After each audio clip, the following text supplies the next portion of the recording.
سماج اور معاشرے کے اندر ایک رواج یہ ہے کہ لوگ 3 دن یا 10 دن میں قرآن کریم کو کسی حافظ صاحب سے سن کر کے بقیہ دنوں کی تراویح چھوڑ دیتے ہیں۔ دیکھیے، ایک قرآن کا سننا، مکمل ایک قرآن کا سننا ایک مستقل الگ سنت ہے، اور رمضان المبارک کی تمام راتوں میں تراویح پڑھنا یہ مستقل الگ سنت ہے۔ اگر آپ نے 3 راتوں میں یا 10 راتوں میں ایک قرآن سن لیا تو ایک سنت پر تو عمل ہو گیا، لیکن رمضان کی باقی راتوں میں تراویح پڑھنا یہ سنت آپ سے چھوٹ جا رہی ہے۔ اس لیے کبھی ایسی غلطی نہ کریں کہ 3 راتوں میں یا 10 راتوں میں قرآن سن لیا آپ نے، باقی اس کے بعد آپ چھٹی کر لیں، موبائل لے کر بیٹھ جائیں، گپ شپ میں لگ جائیں، کاروبار اور تجارت میں لگ جائیں اور تراویح کو چھوڑ دیں، گنہگار ہو جاتے ہیں۔ اس واسطے اگر آپ کو کہیں قرآن کریم 3 دنوں یا 10 راتوں میں سننے کا موقع ملے تو یہ اللہ کی طرف سے ایک فضل سمجھ لیں، لیکن ان 3 دنوں میں یا 10 دنوں میں سننے کے بعد بقیہ دنوں کی تراویح اگر آپ جان بوجھ کر چھوڑ دیتے ہیں ان 3 دنوں میں سننے کی وجہ سے، تو آپ کے لیے یہ عمل جائز نہیں بلکہ آپ گنہگار ہوتے ہیں۔ رمضان المبارک کے اندر بعض حافظوں کو ایسی جلدی ہوتی ہے کہ 3 رات یہاں، 3 رات وہاں، 3 رات فلاں جگہ، یا 10 رات یہاں، 10 رات فلاں جگہ، 10 رات فلاں جگہ، وہ سیٹ کر کے رکھ لیتے ہیں تراویح سنانے کے واسطے، اور ان 3 راتوں میں یا 10 راتوں میں قرآن کریم اس طرح پڑھتے ہیں کہ تلفظ صحیح ادا نہیں کر پاتے ہیں، لفظ کی صحیح ادائی نہیں ہوتی ہے، ہا کی جگہ ہا، شین کی جگہ سین،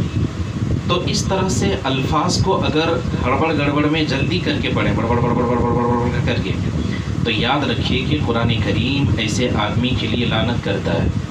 قرآن کریم کا صحیح پڑھنا ہمارے اوپر فرض ہے۔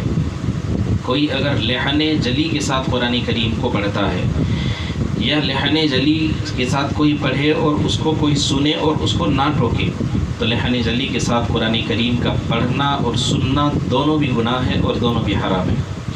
تو جب خارج میں آپ خالی ٹائم میں قرآن کریم کو لحن جلی کے ساتھ پڑھتے ہیں تو پڑھنا حرام ہے، تو نماز کے اندر، تراویح کے اندر قرآن کریم کو لحن جلی کے ساتھ پڑھیں گے تو جائز کیسے ہو جائے گا؟ اس لیے جب کبھی آپ نماز کے اندر پڑھیں تو قرآن کریم ٹھہر کر پڑھیں۔ اگر آپ تیز بھی پڑھتے ہیں تو تلفظ کی ادائیگی کا خاص خیال رکھیں، ایسا نہ ہو کہ آپ کے تیز پڑھنے کی وجہ سے سامعین میں سے کسی کو کچھ پتہ ہی نہ چلے کہ کیا پڑھ رہا ہوں۔ ابھی ایک آڈیو سنا، ایک حافظ صاحب کیا بلیٹ ٹرین کی طرف قرآن پڑھ رہے ہیں، اللہ اکبر، پتہ ہی نہیں چل رہا کہ یہ قرآن پڑھ رہا ہے یا وہ پلیٹ کے اوپر چمچ بجا رہا ہو، ایسا بڑبڑ بڑبڑ بڑبڑ بڑبڑ بڑبڑ بڑبڑ کی خالی آواز آ رہی ہے۔ اس طرح قرآن پڑھنا ازروب شرع جائز نہیں ہے۔ اس طرح نماز کے اندر قرآن پڑھنے سے گناہ ہوتا ہے اور وہ نماز بھی نہیں ہوتی ہے۔ تو اس لیے جہاں کہیں پر اس طرح بلیٹ ٹرین کی طرح فاسٹ قرآن پڑھا جاتا ہو، وہاں کے حافظ صاحب کو سمجھایا جائے کہ قرآن کریم کو قرآن کے انداز میں پڑھیں۔